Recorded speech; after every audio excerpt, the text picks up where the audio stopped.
Down with the British monarchy. A recent interview you may have heard about revealed that the British monarchy is a toxic den of backbiting and racism. And who would doubt it? There's nothing easier to believe than that an institution created to be the physical embodiment of classism is awash in inhumanity. Where the public response to this humdrum revelation has gone astray is in the widespread conviction that we should make the monarchy better. Not at all. You cannot turn a bottle of poison into a refreshing drink, no matter how much sugar you pour into it. A just and a proper response to what we have learned would be for the entire United Kingdom to come together, join hands in a great circle around the institution of the monarchy and burn it to the ground, while singing Sweet Caroline to maintain a positive spirit. Then the members of the royal family can sweep up the ashes and deposit them neatly in a ceremonial beginning to a new life of working for a living. The existence of a monarchy is an admission that a government can or doesn't care to solve people's problems. Instead, it offers spectacle. It has always been easier to elevate one family to a fairy tale life of luxury than to do the dreary work of elevating every single family to a decent standard of living.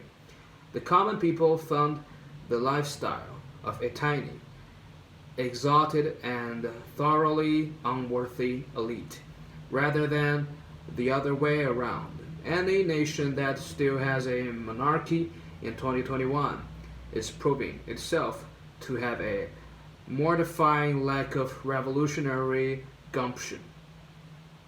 America is guilty of many crimes against humanity, but this is one thing we got right. Our presidents may be national embarrassments, but at least Americans are not required to scrape and bow before some utterly random rich wastrel whose claim to legitimacy is being the child of the child of the child of someone who was, centuries ago, the nation's biggest gangster. Yes, we have our own hypnotic capitalist addiction to celebrity, but monarchy is something altogether more twisted, as if the Bush family, the Kardashians, and the Falwells were all rolled into one bejeweled, quasi-religious fame cult, topped off with a bracing dose of imperialism. What is a monarchy if not the highest veneration of inequality, based not on moral worth but on accidents of heredity?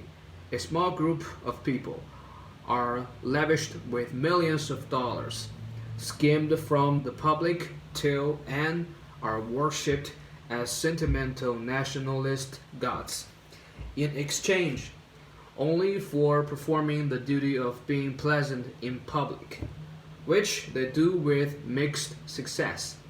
More than 60 million citizens, many of them living in poverty, are instructed to celebrate rather than to loathe this tableau of excess.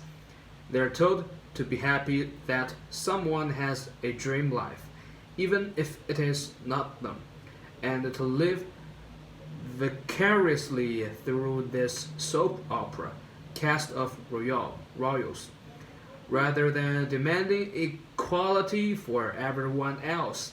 The Crown would greatly appreciate if you tune in to this show rather than spending your time reading Karl Marx.